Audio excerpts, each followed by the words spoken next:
Avant que cette vidéo commence, si t'aimes ce qu'on fait sur cette chaîne, n'hésite pas à liker, à t'abonner et à commenter en fin de vidéo. Bonjour à tous, on se retrouve aujourd'hui pour parler du chapitre 1122, je crois, de One Piece.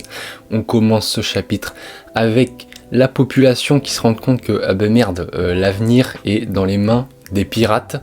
Et donc, quand j'ai vu ça, moi, première réflexion que je me suis faite, j'étais en mode, est-ce que du coup, ce serait pas le moment parfait pour les révolutionnaires de passer à l'action? Parce que, on va le voir dans ce chapitre, bon, apparemment, ça y est, c'est fini, Elbaf, si c'était pas le dernier chapitre, c'est l'avant-dernier ou l'avant-avant-dernier, mais en tout cas, voilà, normalement, c'est plié.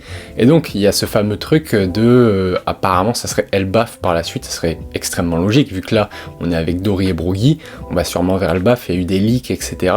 Mais j'exclus vraiment pas une sorte de quelques chapitres avant Elbaf pour nous amorcer un peu ce délire des révolutionnaires, parce que du coup la population qui se rend compte que bah voilà, maintenant est-ce que la marine et le gouvernement va vraiment nous protéger comme ils l'ont dit des pirates, parce qu'apparemment voilà, c'est dans les mains des pirates maintenant, on peut plus contrôler, et apparemment la marine peut plus les protéger de ça. Donc est-ce que ce serait pas le moment pour eux d'ouvrir les yeux et donc de Dragon de passer à l'action? Parce que Dragon l'a toujours dit, c'est pas le moment, enfin Dragon attendait le bon moment. Là, ça sent quand même le bon moment. Alors, est-ce qu'on va encore attendre? Parce que moi, mon Kid Dragon, j'ai très envie de le voir. Actuellement, je pense que en termes de juste de pouvoir, de force, c'est le personnage le plus mystérieux de One Piece à l'heure actuelle, je pense. Parce qu'avant, il y avait Shanks, mais Shanks l'a au moins vu un tout petit peu se battre contre Kid. Là, Dragon, il n'y a rien. Donc, est-ce que ça serait pas le moment pour Dragon de passer à l'action, lui et sa team? J'aimerais beaucoup. Donc voilà, Vegapunk qui révèle que l'avenir du monde, en gros, il est dans les mains de celui qui chopera le One Piece. Et Kobe, à cette nouvelle, il réagit de façon un peu bizarre, je trouve. Alors, j'ai pas compris, je sais pas. Mais il est en mode, ok, donc celui qui aura le One Piece, c'est lui qui va un peu détenir les clés du monde, etc. Luffy, il faut que je t'empêche de réaliser ton rêve.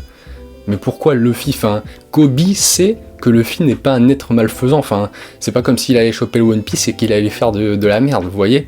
Je sais pas, Kobe, concentre-toi sur Teach, par exemple. En parlant de Teach, on voit, petit aparté sur Teach et la Cross Guild, on voit que du coup, ils ont chopé Caribou, ils l'ont pas encore tué.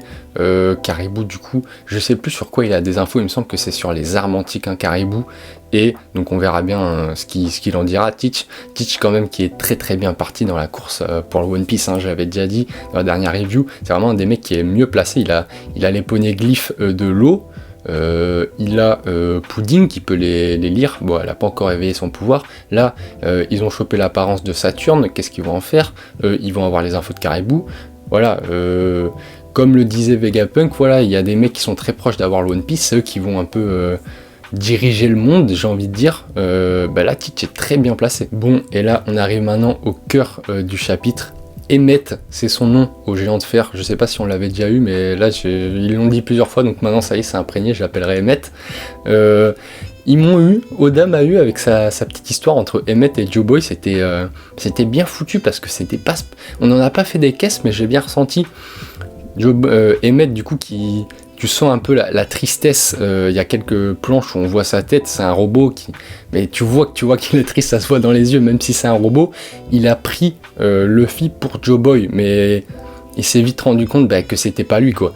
Et il le dit genre, putain, je croyais que c'était lui, c'était Joe Boy, mais non, c'était pas Joe Boy. Il le dit, c'est pas la même personne. Et bon, sur le chapitre, c'est un peu triste, mais d'un côté, c'est cool parce qu'on montre que Luffy et Joe Boy sont liés, mais Luffy c'est pas Joe Boy, tu vois, et ça c'est cool, parce que si c'était juste une copie en mode en fait Luffy ne contrôle rien, et depuis le départ c'est Joe Boy, c'était sûr que ça allait se terminer comme ça, c'était un peu nul. Là Luffy a quand même son propre truc, on fait que d'en parler de ça, mais je me demande quand est-ce que Luffy va vraiment se réveiller à propos de tout ça, parce qu'il capte toujours rien. Bon là il discute un peu avec le robot, comme avec Emmet, comme quand Emmet dit je suis désolé Joe Boy, j'ai pas pu faire de toi un roi.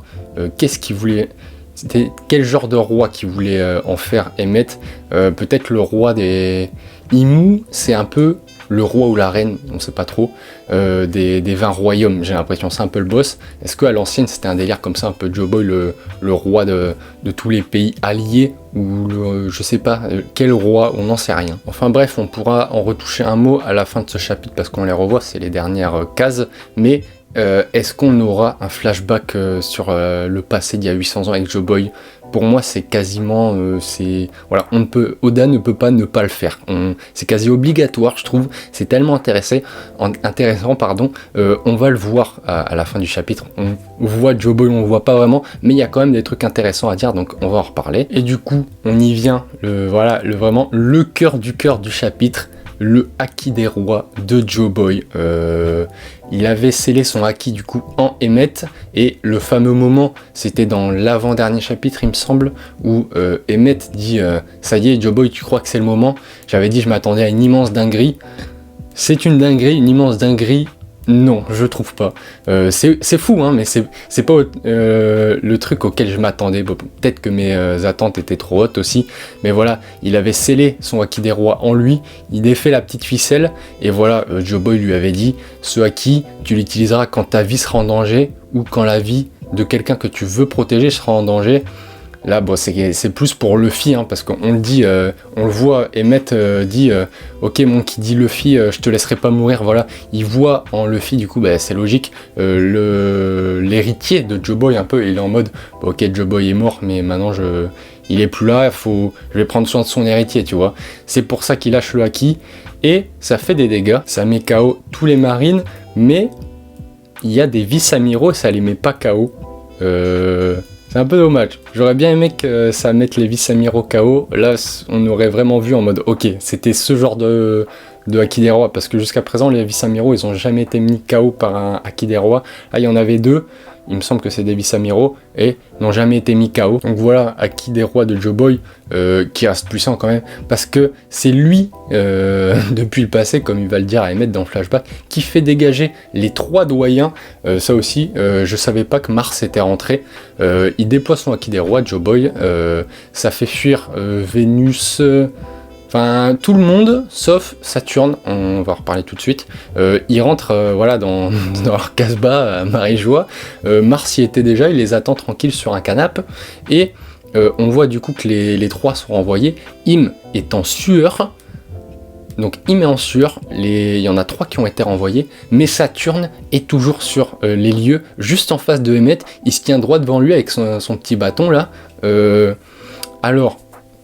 Je pense que les 3 autres, et même Mars, je sais pas quand est-ce qu'il a été renvoyé, je m'en souviens plus, ça se trouve, tout le monde le sait sauf moi, mais voilà, ils ont été renvoyés parce que c'était des invocations, mais c'est Saturne qui les avait invoqués, parce que Saturne, lui, avait fait le chemin physiquement, il était sur le bateau avec Kizaru, c'était pas une invo, donc au final, ça a fait dégager les invocations des doyens, pas vraiment les doyens, parce que le seul doyen qui était, Bélier encore, alors...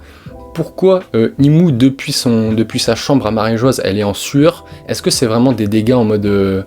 elle prend des dégâts ou c'est juste à la peur de Joe Boy? Je pense que c'est plus de la peur, parce qu'on voit que Saturne reste devant, et bon, il n'a pas de problème, quoi. Alors pourquoi Im aurait des problèmes et pas Saturne? Dans la hiérarchie, Im est au-dessus. Donc je pense que c'est juste de la peur, mais ça reste extrêmement stylé, parce que Joe Boy, même mort, comme il le dit à Emmett, je te protégerai depuis le passé. Voilà, depuis le passé, il leur fait encore peur. C'était très stylé. On a Saturne qui se tient devant Emmett, et là on a une petite casse sur la tête d'Emmett, et là on a un flashback avec Joe Boy. Voilà, Joe Boy qui lui explique tout ce qu'on vient de dire, et c'était assez triste en vrai. J'ai trouvé que Oda avait très bien joué son coup, parce que c'est pas un truc dont il a fait des caisses sur des dizaines de chapitres. Ça chope là maintenant, et c'est très bien fait, c'est efficace, c'est court, voilà, ça punch, tu vois. On voit que Joe Boy lui dit en mode, même depuis le passé, je te protégerai, même quand je serai mort. Et ouais, c'est Emmett qui dit ça, se dire, même quand tu seras mort, tu me protégeras. Et Joe Boy qui dit, ah, t'inquiète, c'est pas de sitôt. Et après, t'as une case sur le Emmett actuel qui est en mode, j'espère que je serai pas triste. Et tu vois la grosse gueule d'Emmett, voilà, dépité. Donc, ça a marché. Sur moi, ça a marché. Ça m'a, tu vois, j'étais en mode, putain, fait chier. Alors, j'espère vraiment qu'on aura un flashback sur ces deux-là. Maintenant, j'ai envie de les voir. Et on va en parler. Joe Boy, toujours pas de face reveal. On ne sait pas sa tête, on ne sait pas quelle gueule il a, on voit qu'il a un chapeau, c'est probablement le chapeau de paille, on voit qu'il y avait le chapeau de paille géant à Marie-Joie, là où Im était juste devant, donc je pense que c'est le chapeau de paille, mais surtout on voit que Joe Boy a une jambe en bois et une sorte de crochet sur la partie droite du corps. Alors est-ce qu'il y a eu un affrontement et il s'est fait défoncer toute sa partie droite de son corps? Je sais pas, mais du coup là on nous avait dit que Joe Boy c'était le le premier homme qui s'était fait appeler pirate sur les mers, et ça serait logique parce que voilà, la jambe en bois, le crochet, c'est le cliché du pirate, et Oda avait même dit que à la fin de son manga, il dessinerait un perso avec un cache-œil. Est-ce que ça serait pas Joe Boy? Alors, ça ferait un peu bizarre parce que ça veut dire que ça serait dans un flashback parce que Joe Boy normalement ne reviendra pas, ou alors ça serait chelou, mais avec le cache-œil, il aurait la panoplie parfaite du parfait pirate. Voilà, la jambe en bois, le crochet et le cache-œil, je sais pas. Mais en tout cas, voilà, on connaît toujours pas la tête de Joe Boy, le visage de Joe Boy. J'espère vraiment qu'on aura un flashback sur ça, parce que je pense que ça peut être méga intéressant.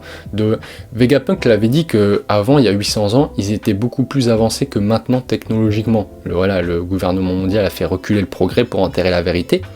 Mais ça serait très cool de voir One Piece dans un monde...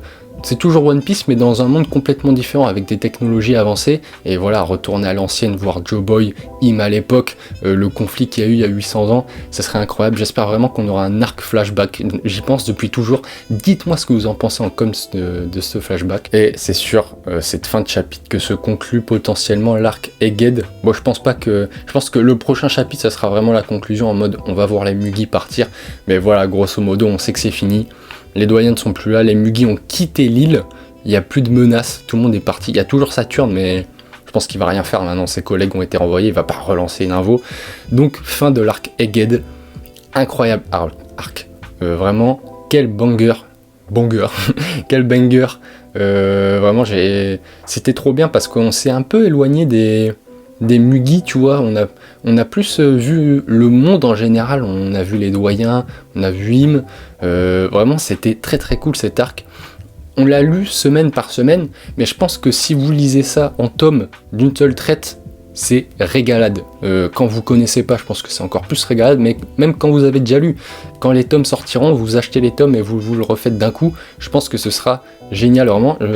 Pour moi, c'est un des meilleurs arcs de One Piece avec le recul. Enfin, on n'a pas beaucoup de recul, je vous dirai ça dans quelques mois quand il y aura vraiment du recul, mais j'ai kiffé cet arc. Maintenant, direction Elbaf, très logiquement. Je pense qu'on aura l'arc Elbaf, mais j'exclus vraiment pas quelques petits chapitres d'amorce pour les Révos. Vraiment, les Révos, enfin, je pense que c'est le meilleur moment pour eux d'intervenir maintenant. Je sais pas, est-ce que Oda va encore nous faire attendre? C'est sûr qu'on aura un peu... comme il fait Oda à chaque entre-arc, il fait un peu des chapitres pour montrer le reste du monde. Voilà, il va partir de Egghead pour aller voir le monde. Mais le truc, c'est que le monde, on l'a un peu déjà vu avec les révélations de Vegapunk, on a vu un peu tout le monde. Donc qu'est-ce qu'il va faire? Donc ça serait un peu logique, encore une fois, qu'on revienne sur les Révos. Mais bref, on verra bien. Voilà pour ce petit chapitre, il était très cool en vrai, j'ai bien aimé. Emmett et Joe Boy, ils m'ont eu, Oda m'a eu, bravo. Dites-moi ce que vous en avez pensé en com. Vous lâchez votre petit like, ça fait toujours plaisir. Et sur ce, je vais vous souhaiter une bonne journée, soirée, parce que je ne sais pas quand est-ce que vous regardez cette vidéo. Salut les mecs.